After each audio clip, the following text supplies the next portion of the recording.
Thank you for joining us wherever you are. This podcast episode is brought to you by the Old Ways Actual Play team.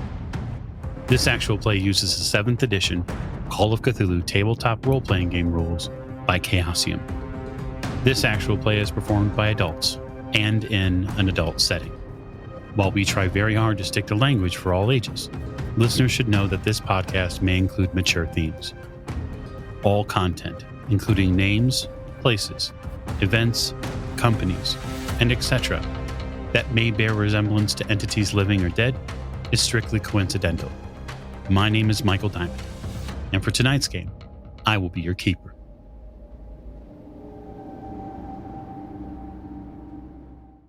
Thank you for joining us again on another episode of the Old Ways podcast. I'm your keeper, Keeper Michael. We return to Masks from Elftep in our Kenya chapter.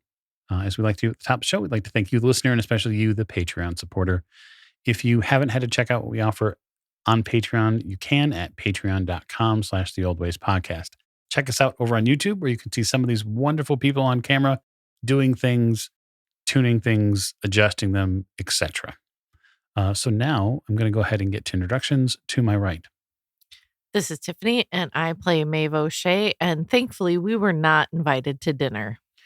Yeah, no, totally a worthy dinner to miss an invitation to. To Miss O'Shea's right.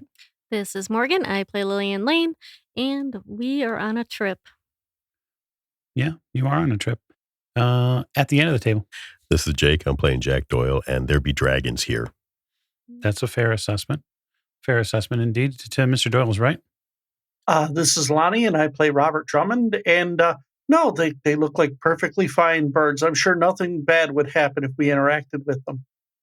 No, I think you should. To Robert's right. Hi, this is James, and I'll be playing Dr. Sigmund Tathenbach. And we should all be fairly acquainted with the splendors of nature by now, don't you think? No, I think you should get up close and personal, Doctor. And last but certainly not least. This is Alex playing Saint-Laurent, who is of the opinion that the nights are both moist and evil. Yeah, I'm going to concur with you on that. So we're going to raise the curtain the morning after the experience in the Kenyan mountainside. Your guide, Sam Gira, has not really recovered from last night. He is, as you can readily pick out, those of you who are veteran investigators, which is unshockingly all of you, you see what the first traumatic experience of witnessing the mythos looks like.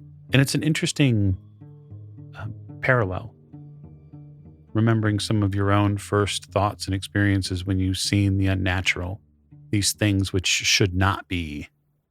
He's experiencing those same things.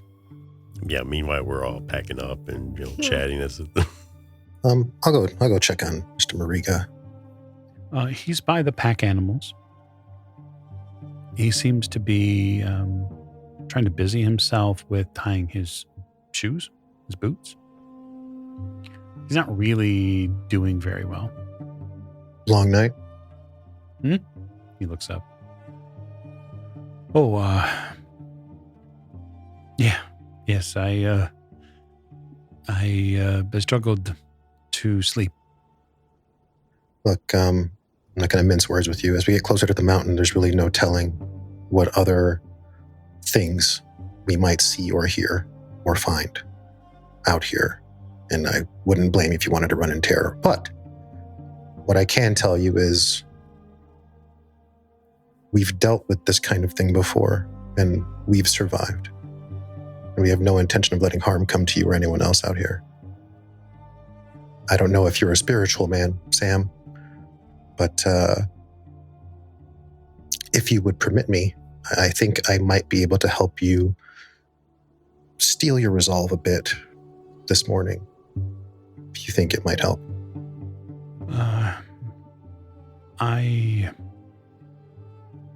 think it might help. I would be willing to accept whatever assistance you might offer. I'm just trying to, I'm just trying to make sense of it all. Don't try to make sense of it all.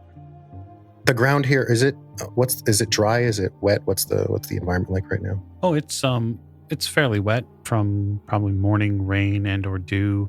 The hillside here sees a lot of moisture. There's active vegetation here. The soil here is fertile.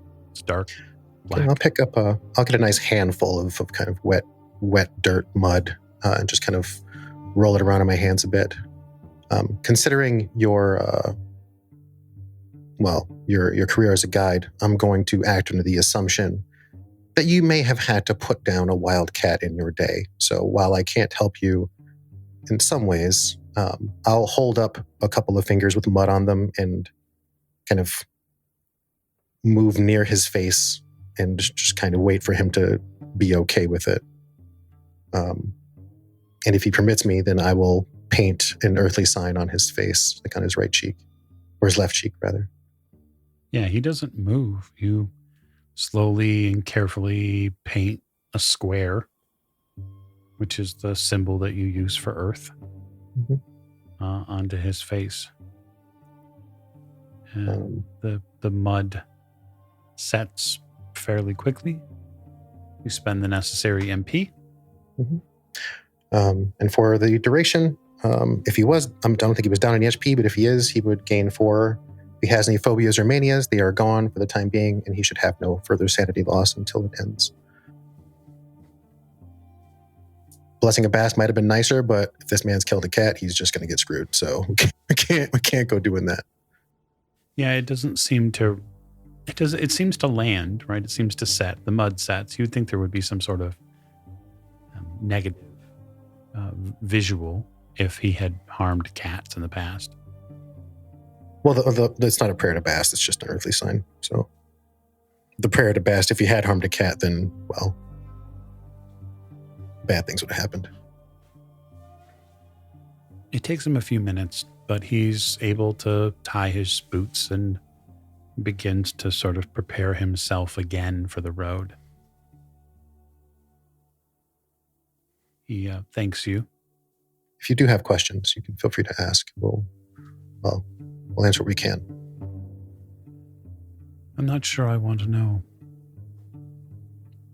It's probably for the best.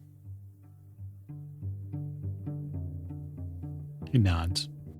After maybe another 5 or 10 minutes, he eventually comes round to the center of the camp and calls all of you together. We're going to make our way off the hillside here, down into a small valley. He points forward. We'll do what we can to continue to make a good pace, and if we are lucky, we may reach the village before nightfall. That sounds like a plan. I will caution you all. Dovu people are wary of outsiders. I have the fortune of having some extended family members, as you might call them, who are native to the village. It's where they live. I have been there several times. They know me. They are happy to accept me. If you, he corrects himself, if you keep your destination to yourself, it's possible that the tribe may not bother you at all. I would not speak of the mountain, not to them. They are rightly scared of it. He turns around and begins continuing to prepare his stuff. All right. Get all prepped, ready to go. We take off. It doesn't take more than maybe 10 or 15 minutes to come across what was left. The site that you walk past, the late night dinner party, is pretty spectacular, just in size and in gore. It's clear that that was likely an elephant. What remains is little more than an afterthought of skin and blood left over from their feast. The guide, though, stays true, does not waver, and continues on. Did the hunters leave anything behind? As far as what? Like Byaki stuff? Oh, scat? Yeah, pretty No. much. Okay. They did not. So, beyond the grisly morning scene post-breakfast, the rest of the journey that day is fairly swift, although not by any means. It's maybe a step slower than it has been. Just a little bit. Yeah, part of it's downhill, so. Part of it is downhill, and it's super, super helpful that it is. By midday, the sun is overhead, and you're not getting the hot heat of Mombasa. Even here is a 10-degree temperature difference from Nairobi, and so it's probably in the mid to upper 70s. It's almost pleasant if it wasn't like the end of the world. You do run across, after the midday, you do run across a change in the environment. You start seeing the vegetation trail off a little bit. And it starts browning in some spots around here. I wonder if this is an effect of the mountain. Hey, Jack. Mm-hmm. Do you know whereabouts the Carl expedition massacre went down? Not exactly. I'm hesitant to ask our guide. Keeper, Doc would like to check out some of the abnormalities in the local flora and fauna more closely. Okay. So it's a biology roll if you're going to go in depth. Well, hey, that's what Doc does, at least a little bit. I mean, he doesn't want to take hours, but he does want to take a look at it. So, okay. You can certainly pick up some samples fairly easily. Fantastic. With an 18 under 82 as a hard success. In biology? Absolutely. Yeah, there's some form of localized either bacteria or something has affected this ecosystem. It isn't just browning in an area. The patterns are different. This is an issue probably with the soil. Something leaching into the environment itself. Likely. Interesting. Whereabouts is Maeve traveling? Is she lingering behind? Is she walking ahead? Is she near anyone in particular? I'm probably just like in the middle somewhere. Okay. Like wherever I can keep up. Then I will definitely say loud enough for Maeve to hear then.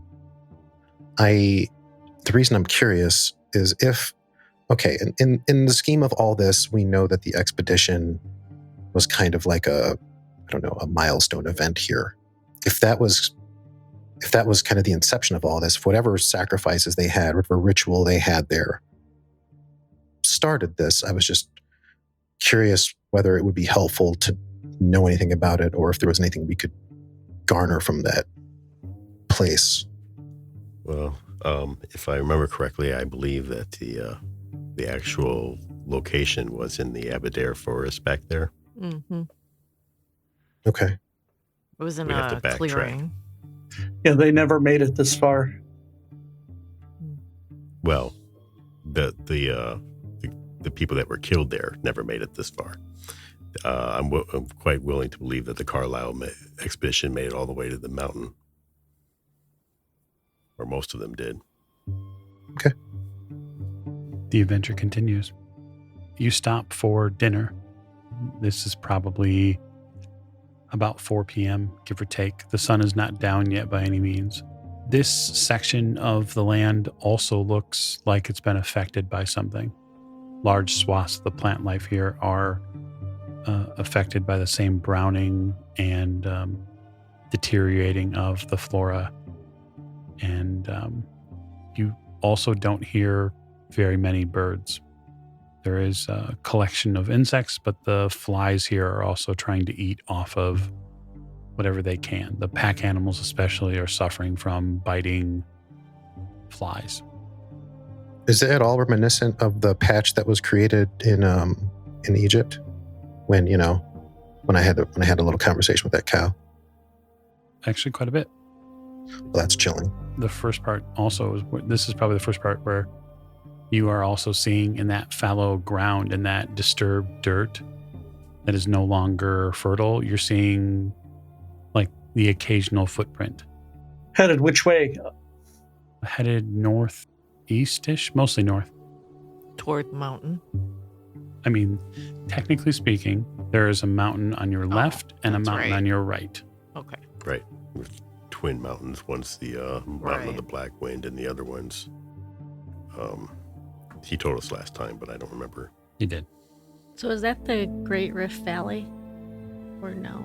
No, I don't believe so. The guide hands you some rationed food. We've made pretty good time today. We should be on the village in the next few hours. I'm a little surprised that I haven't seen a scout or any of the regular tribal hunters that come out here. It is a good idea that we do not eat, speaking of hunting, anything from the environment. I don't think I need to tell you that, but water, fruit, nothing. Well, if there's been recent activity, it would stand to reason that they would probably stay close to home. I want to look at Guide Sam and say, you've been here before and recently. Is it worse now than it was? I've never seen a land like this. I can only assume that the Nova tribe is doing what it can to live and eat off of supplies that they've brought up, or they're hunting in other spaces, perhaps beyond, on the other side of Mount Kipipin. I mean, do we see any animals? Other than the pack animals you have with you? Correct. No, Miss Lane, you do not. I would think that's unusual for such an open area. I mean, yeah, this place has been desecrated, like deliberately, in an enormous amount of volume. Just considering the number and breadth of all of these patches of dead land, a lot of things have died out here. I think whatever's going on in the mountain is poisoning the land around it. Which begs the question, how long are we going to be safe? Well, I don't intend to stay here long enough to find out. A good idea. Do the animals seem jittery at all? The pack animals? Yeah, I mean, they're not grazing. So that is something to be said. Like they're standing in the field, and normally they would be likely grazing on the grasses and the other vegetation that's here. They are not. We're probably not hearing insects either, or birds. Not to the effect that you were. Birds, no. Insects are basically just flies at this point. After a short meal, he stands back up and urges the pack animals forward. 2 hours later, you come upon the outskirts of a village. This is probably a little smaller than you were expecting. The housing is, as you can imagine, tent-based. Although they have some a little bit more permanent structures like you would have seen where Bundari lived. Nothing so extravagant as the old sage's home is here.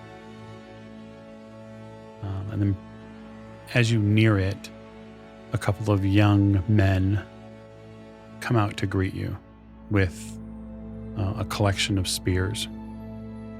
And they see Sam and wave. One of them comes a little closer. And Sam just raises his hand to you and says, "Give me a moment with them." Of course. The conversation actually goes pretty quickly. And for you, Sam, in Swahili, you hear them ask who he's got with him, and he tells you he tells them that they're travelers seeing the Aberdare Forest and the surrounding areas.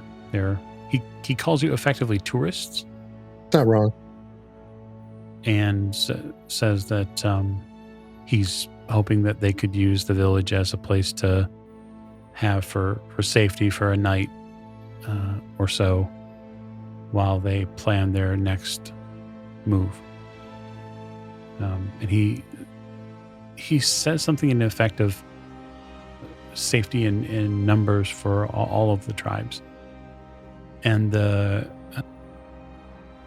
Kiku villagers, or the two men, seem to agree with him, and they head back in towards the village.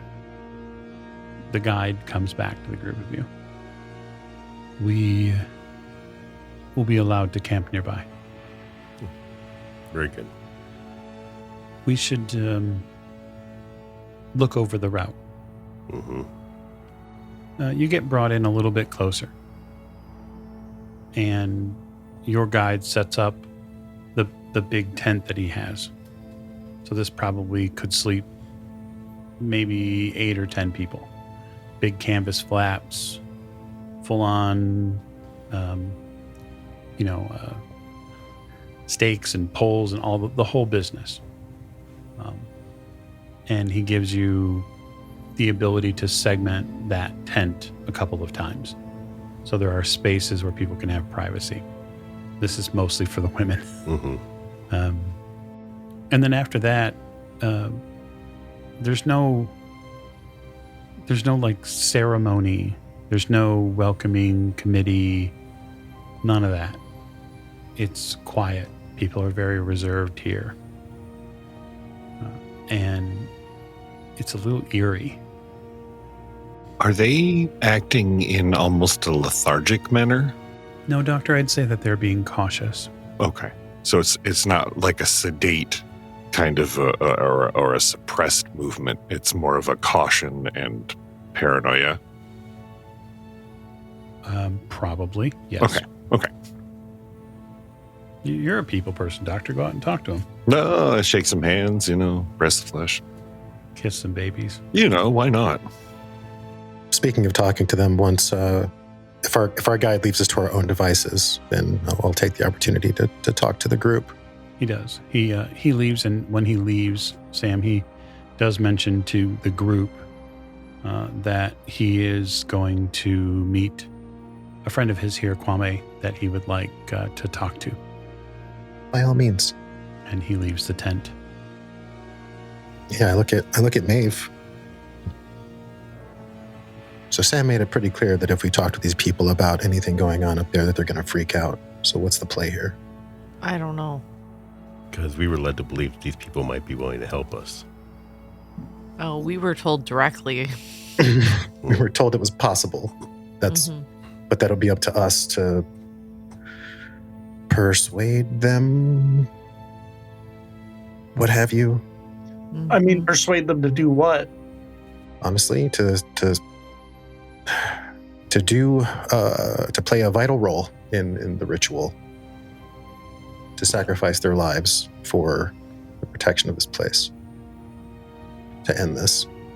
I would think that we would maybe, not that we can find someone or it's easily available, but like a healer or somebody that already kind of dabbles in the mystical would be the first person to talk to, because they would be the ones that would be most interested in protecting the land, and they see what's going on. Well, Sam made it pretty clear to the locals that we are on a bit of a tour, sightseeing and such. So why don't a couple of you come with me and we can go be curious and talk to the locals and see what's going on. Meet them, find out about their custom, maybe get an idea as to what's going on here. Because if Kenyatta's be believed, these people are, in essence, spiritual and highly superstitious, but they're terrified, rightfully so. So if any of you feel diplomatic, I have no problem translating for you. I'm not the diplomatic type, but I'll go with. My eyes kind of just settle on Lillian. So what am I going to diplomat? Well, I mean, we want to know about these people, right? We want to figure out who we might want to talk to. Just really poke our head out the tent and be like, hey, anybody out there seen anything crazy? I feel like they'll point at us and then tell us to leave. Sure, I can. So, dumb question. I don't pretend to know a lot about African rituals or symbolism or spiritualism, but is there, if we could find somebody who's like involved in the arts in this village, I assume that there's somebody here.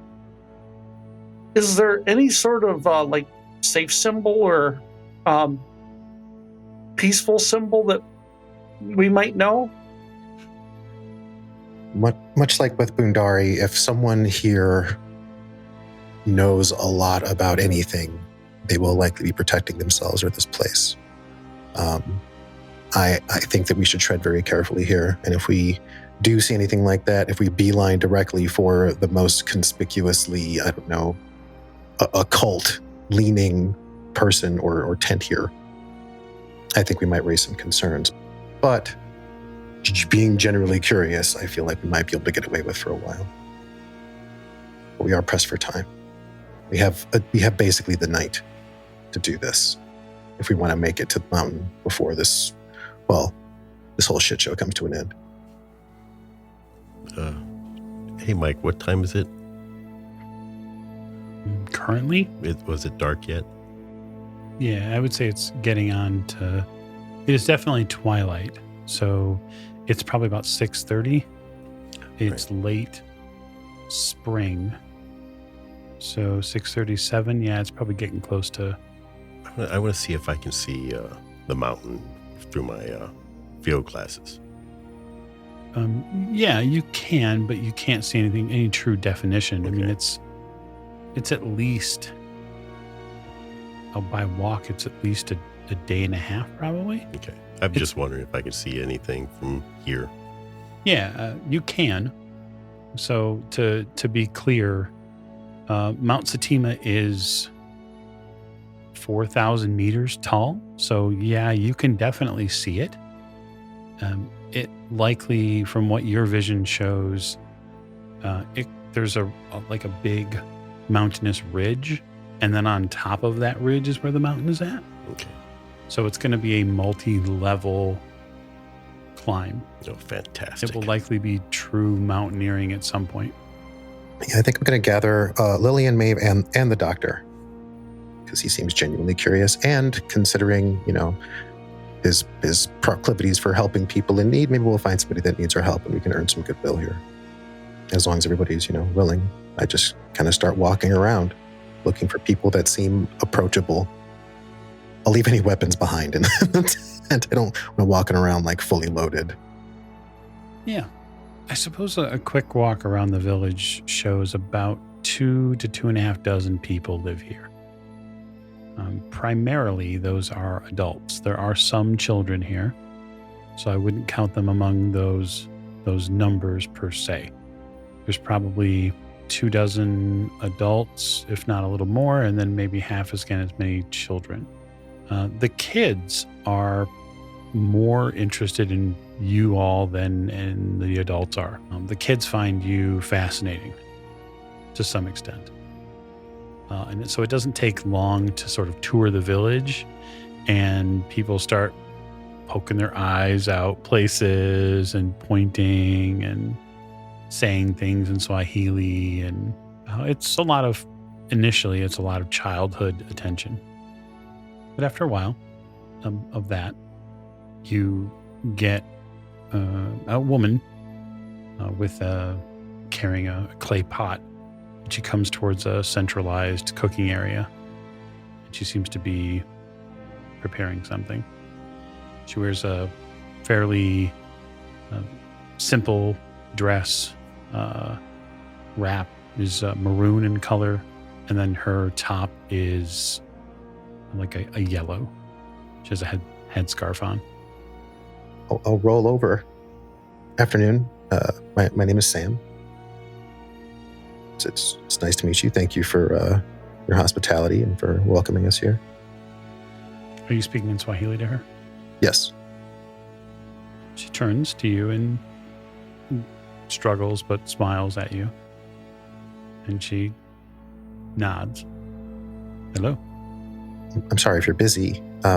My friends and myself are honestly very curious about the people of this region. We actually spent some time speaking with Johnstone, right? Johnstone, Kenyatta. And he made it a point to mention that, you are his people, and it kind of lent us to wanting to stop in and see what it was about.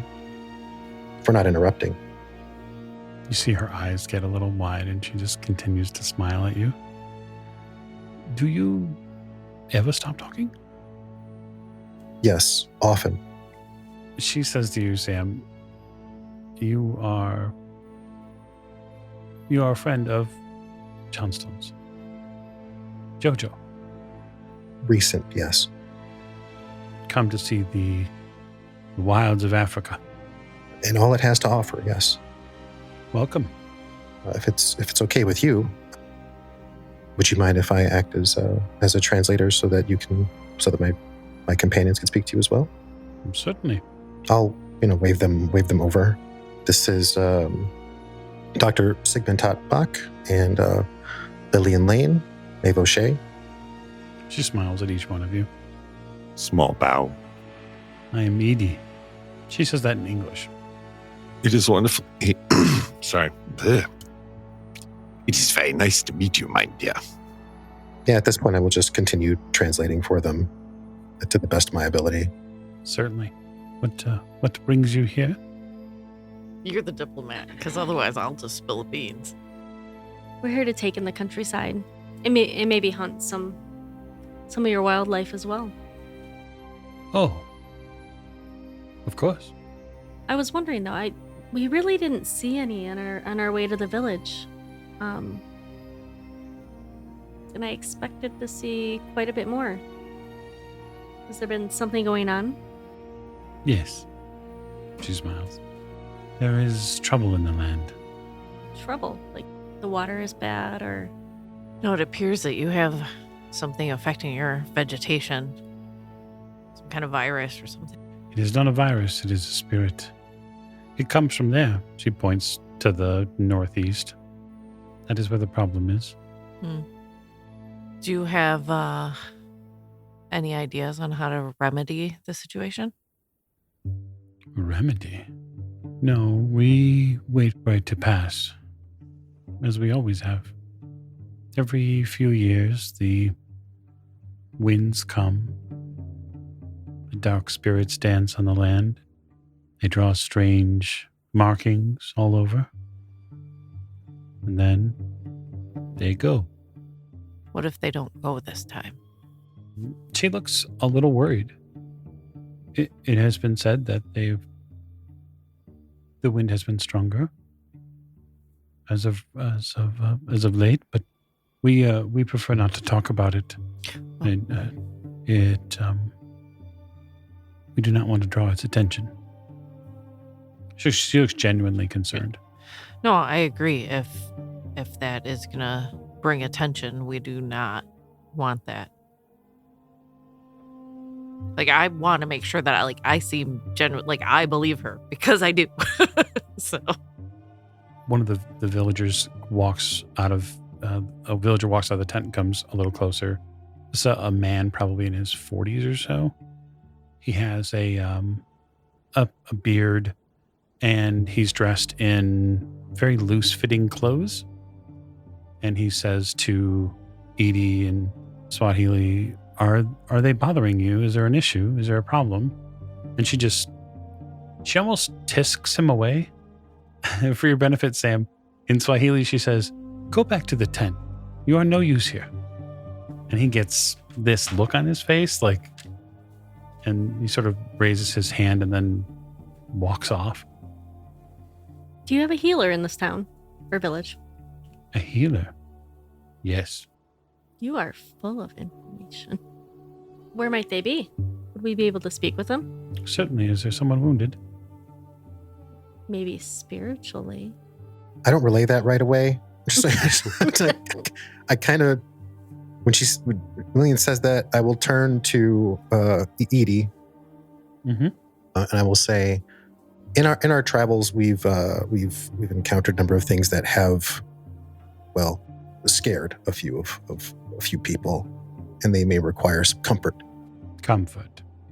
She seems to question the word as you translate it. Peace. Yes, peace of mind. Hmm. What did she say, though? She asked a question. She said that she's concerned that someone might be hurt spiritually, Someone is ill. potentially. You see? No one among us. I will gesture to us. We're not ill. So, as this conversation is going back and forth Swahili, you can see Edie get more and more anxious. Like she's concerned. Anxious is probably the wrong word. Concerned is probably the best word. There's a lot of curiosity around the medicine practices and the spiritual practices of the locals amongst all of my friends, myself included. She sort of clamps down a little bit on her jaw, like she was going to say something and then doesn't. I'm looking at her, on her jewelry, does she have any protection markings that I would know? Not you know what I'm saying? I mean, do. obviously in her language or whatever, that's different. I mean, I could read that anyways, but I mean, There's nothing spelled out on her. She does have jewelry, Mm-hmm. in the sense that she has, beadwork Mm-hmm. and likely work made of thread work. Yeah, I'm just trying to look around for symbols that I can relate with them, actual magical, you know what I'm saying? Mhm. So then I have a stepping off point, oh, hey, I know what this means. This is, Right. But if I don't see anything, if she doesn't have anything or, whatever, then because she mentioned the spirits, doing their markings, but I'm not going to ask her to show any of those because that's bad news. But you know what I'm saying? Okay. So Sam, she says, Kitonga here can lead you through any cleansing that you might need, but we would need to know who is ill. Well, luckily for us, it's more a matter of curiosity of practice than treatment. Oh, it is not something that Kitonga would do without the need. Do you understand? I do. We all do. Good. Wonderful. And you have a place to sleep tonight? We do. I gesture to the big tent. It's over there. How many of them are you? 20? Not today. It's a big tent. You never know who you might run into who might need a place to sleep. I see. She points her finger between Lillian and Maeve, and she says in Swahili to you, which one of these are your wife? Oh, none of them. I haven't met that special someone yet. Oh, there are girls here. Be careful. She smiles, picks up her clay pot. What about you? She points in the direction of where she had shooed the man before. Jolly is my loved one. Well, he seems great, and he seems very, very concerned for you. Yes, he and the donkey share many traits. Whoa. I'll go ahead and relay that. That was funny. we do really appreciate all your time. If we did want to talk to your doctor, where might we find them? Kitonga has a tent just this way. Thank you again, Edie. It's been an absolute pleasure. If there's anything we can do for you while we're here, we'd be happy to help. Of course. She takes the big clay pot, and after she's done, she goes back to doing what she was doing. How close is our tent to, like, because I know it's outside, outside the village? It's a little outside the village. Yeah, so by a little outside, I mean like maybe 30 feet. You're kept out of the natural walkways and paths of the village. Well, then what I want to do is I want to start casting Circle of Warding in front of our tent, see whose attention. Okay. I mean, it helps ward our tent, too. It does. So it is not a quiet spell. No. Or a silent spell. No. So it's a mystical working. Just so you're aware. Mm-hmm. Okay. So you head back over towards the tent. Start singing to myself and drawing in the sand. Mud, but yes. Yes. I'll go ahead and bring Lillian and the doctor over to the other tent, because I'm at this point feeling like, okay, this goes one of two ways. Either that's going to be ignored or it's going to freak everybody out. We're going to run out of time. So let's go. let's go see the healer. Okay. So the tent she directs you towards, Kitonga's tent, is not terribly far. It's probably 20 or 30 feet. And you see all manner of decoration. There's a lot of handmade and hand-carved sculptures here that seem to denote different deities, different spirits likely. And there's a very strong scent that comes from inside the tent and sort of wafts its way out. It's a little bit of a mixture. One might say there might be something akin to like a chili pot going on in there, which of course enraptures you immediately, Dr. Tottenbach.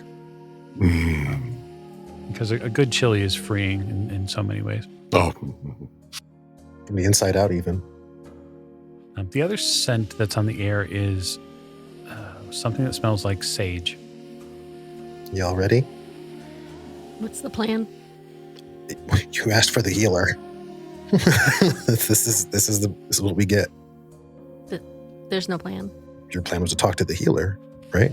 I thought that was our plan, to talk to the healer. I mean, we're here. We're here. You're the one that wanted me to be the diplomat. This is what you get. Daddy taught me to ride horses. I don't even know what that means. I'm gonna go over to the tent. Is there anyone outside it, or is it just there? No, there's nobody outside of it. Okay. The tent flap's open too, at least a little bit. This is likely to get airflow through. Does there appear to be anything resembling a chime or any sort of anything out here? Okay. I will near the door. Hello? Yes, yes. You hear a voice from inside. Come in, traveler. I'll beckon the other ones in, kind of slide into the tent. Slip in after. Is he speaking English or Swahili? He's definitely not speaking English. Okay. Good day to you. My name is Sam. These are my friends Lillian and Sigmund. Mm-hmm. He nods to each one of you. They don't speak. They don't speak your language, but I'm happy to translate for all of you so that you can get to know one another if you like. Oh. So he is shirtless, and he wears just a very light, flowing like loincloth that really just covers down to his knees. He has a, I guess the best color would be like burnt orange and yellow head wrap on. He has a goatee, and then around his neck he has several beads bead necklaces, one that is short and it's almost like a collar. The next one comes down to about his collarbone, and then the next one is long and it's filled with like animal teeth across it. And if you didn't know it any better, this guy would remind you of Silas and Kwane, the guy from the Juju house. At least that's the feeling that you get, Doctor and Lillian. So is he an older man? He is. Okay. Yep. Tight lines around his eyes. The goatee is a little bit white. Guten Tag. German, he says in Swahili. Yes, sometimes. Most of the time English, but sometimes German. Oh, It's confusing for me too. yes. English, he says in English. Yes. I apologize. My English is not very good, he says in Swahili. Whatever you're comfortable with, we're happy to do. Lillian and the doctor were both we were told that you were the local healer, and they are also practitioners of medicine. Oh. I point to his bag. He extends a greeting, like a greeting with his hands. He touches his heart and then his head, and he sort of opens his hands out to the both of you, almost like I think he's waiting for a hug. Doc opens his arms with a big smile. I mean, Doc is nothing if not a hugger. It's true. I told him that you're both medicine practitioners. He seems, yeah. I am the doctor's nurse from time to time. Yes. Like an assistant. An assistant healer. You are a shaman in training, he says in English. That is actually quite accurate, I think. Please. He takes small bowls, no bigger than like probably a teacup. And he places bits of like hot chili or whatever it is that he has in the stew pot in them. And he hands them to the three of you. Eat. Oh, thank you so much. Oh, I'm not hungry at the moment. I will, if you don't mind, if I could save it. Doc digs into his with gusto, making many complimentary yummy sounds. I will, man, there's not a whole, I can't save her from this one. I'll take her bowl and just dump it into mine and raise it with like a big smile to the doctor or the healer. I lean over to Sam and whisper, "You told us not to eat the local food." It's been boiling for who knows how long. Most of the day. Doc offers some what's left in his bowl to Lillian. Eat. You'll need your strength. How potent are these chilies, by the way? On a scale of 1 to 10, they're about a 4. I'm going to look around at the inside of his tent as well to see if I see any like radical peppers in here. Oh, yeah. There's all sorts of potential uses in here. You could make at least 10 different ointments and balms and likely half again as many poisons, depending about how you put things together in here. He's loaded. Okay. He's likely the chief healer and doctor and, Swiss Army medical man for the entire village. Yeah, I look at him and ask him to try to steer the conversation away from food. Does the healing that you do include healing of the soul? Certainly. Are you able to look at somebody's soul? Is that why you're here? Can you see mine? Can I see your soul? He takes a really deep breath in. When he exhales, smoke comes out of his mouth. Like, was he smoking before? No. I watch in absolute fascination. It reminds you, Sam, like of the draught. Yeah. It's a similar type of feeling. He was holding on to that for a while. Doc also is paying rapt attention now. If I need to see your soul, I likely could, but it is very personal. Can you see in somebody's soul? Can you see if they're a good or bad person? No. Things are not as, how would you say, black and white as this. Do you know what I see? All of you. I see it. He presses down on his shoulders. An unbearable weight. That is what I see. So, you have come to the right place. Unburden yourself. We've been given a task By whom?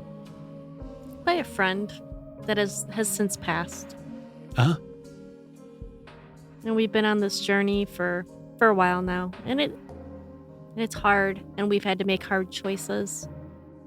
And I know for myself, some days I don't feel like I'm an entirely good person because of some of the choices that we've had to make, even if they were the right choices. This is why I enjoy living here. Much easier life. You complicate yourself. Westerners like things complicated. Yes. This I have seen. Have you met many Westerners? More than a few. So this request, this deed, what is it? What is it that you must do? Well, save the world, of course. Save the world. He looks at you, Sam, and says in Swahili, is she, all right? I'll put my bowl down. I'm probably pretty much done with it anyway. Mm. She is, as you say, and we all are, burdened. And as comical as it might seem, she speaks the truth in as many ways as we could hope to describe it. I do not think it is funny. It's not a joke. We've been given a very grave task. Finally. Tell the story. Tell the story. He seems to smile. We were, well, here's the, yeah, I will tell you, but the concern is that we were led to believe that if we do share what we know or what we are meant to do with the people of this village, that we would be turned away and that we would cause problems for you. And you are worried that we would not accept you, that we would shun you if you told us what your needs were. And so assuredly that your needs require you to go or to deal with this trouble that is here. There's a reason you are who you are here. Look, I spend a lot of time lying and I'm really tired of it. We know the blight that is here, that is plaguing your people, that is plaguing your village, that is plaguing this land. We've seen its face. Which one?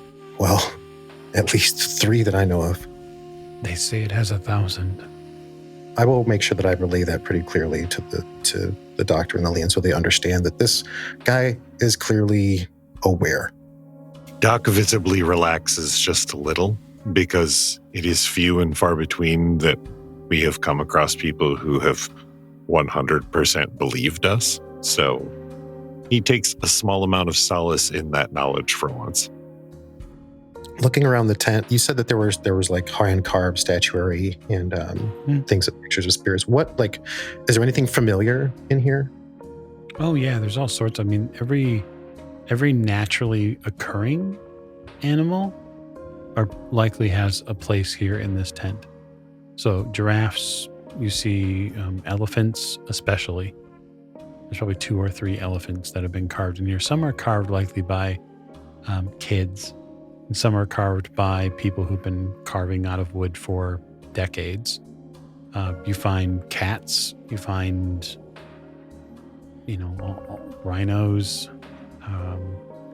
There are a few absent animals.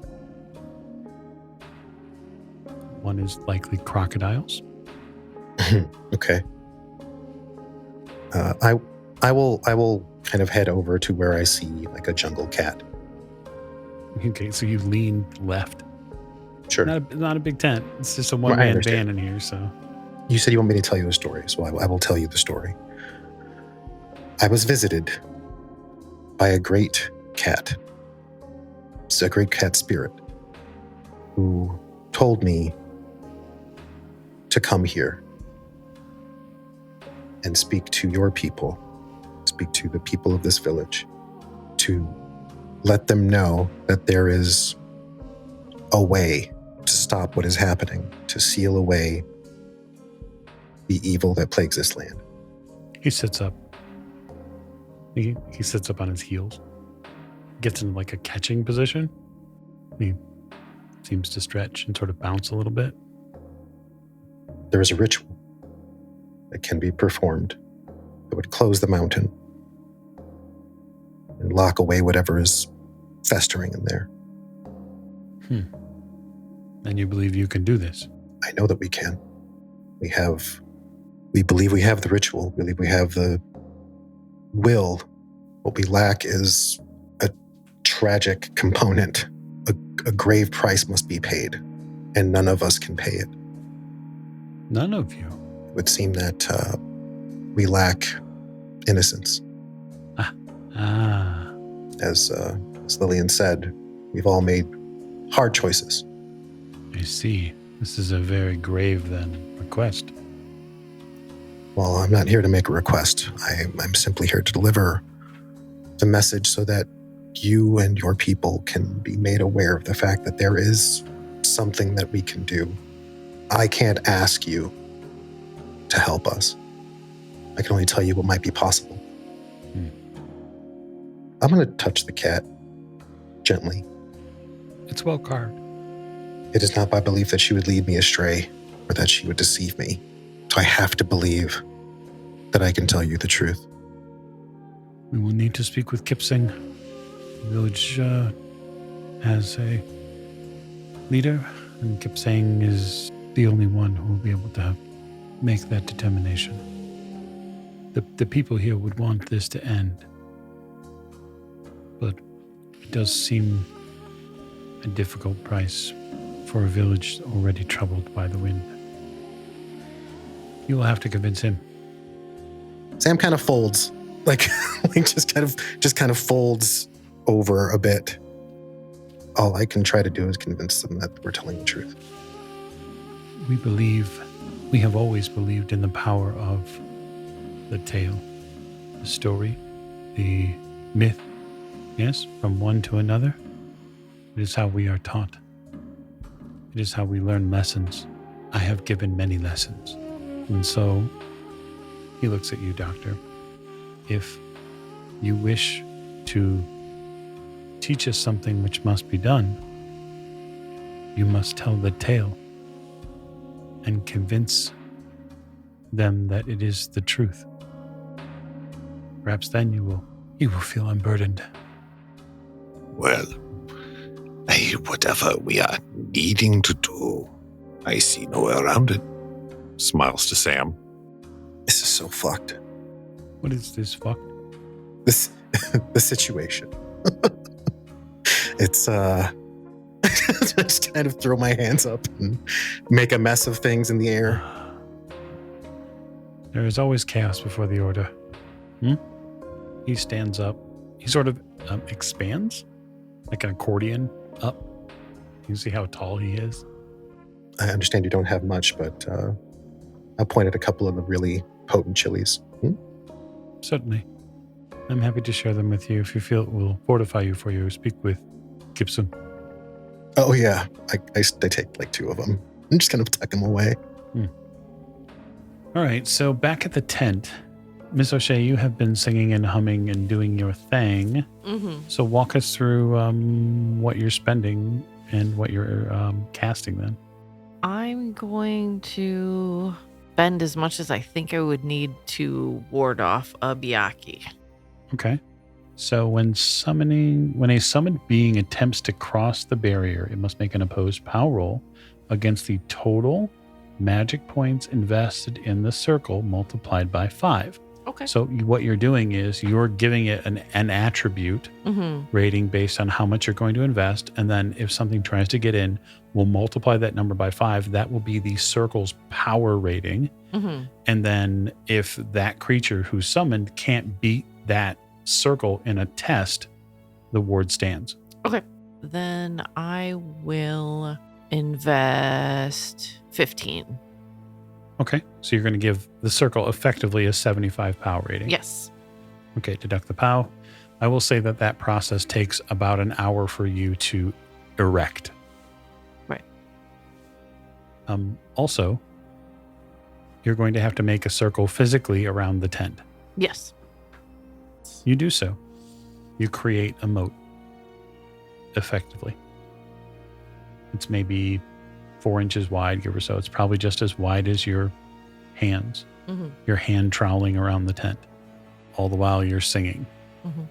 And for those of you inside the tent who might be resting at this time, it's going to be a little difficult to rest.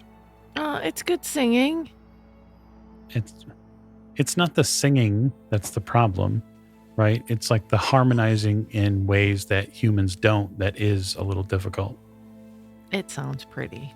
So I'm watching over her because it's getting dark. And I am trying desperately to sleep because I stayed up last night. That's true, you did. You're a man of constant constitution, Robert. We'll say you can sleep through this. So I guess Sam and the group is going to be back probably before it's done. So you'd come back to Maeve singing and digging in the mud. We weren't really made aware of when the conversation was going to go down, right? You were not. Okay. No. Kitonga said that you would have to, speak with Kipsing. So we spoke to a very nice man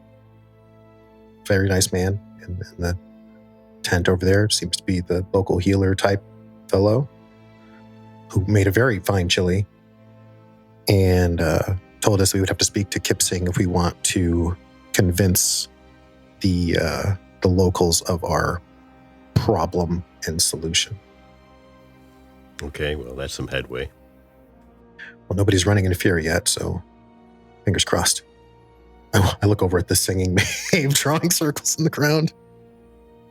Oh, perfect. I suppose we can wait for Maeve to finish, because if they're going to want answers, I don't have those answers. Maeve knows the ritual, I don't. Okay. So I think that's probably a good place to wrap then, as the characters get ready to speak with a village elder in hopes to plead their case, tell their tale. For now, though, we'll call this episode to a close. So thank you so much for joining us on this episode of Masks of Nyarlathotep. I look forward to seeing what happens next week.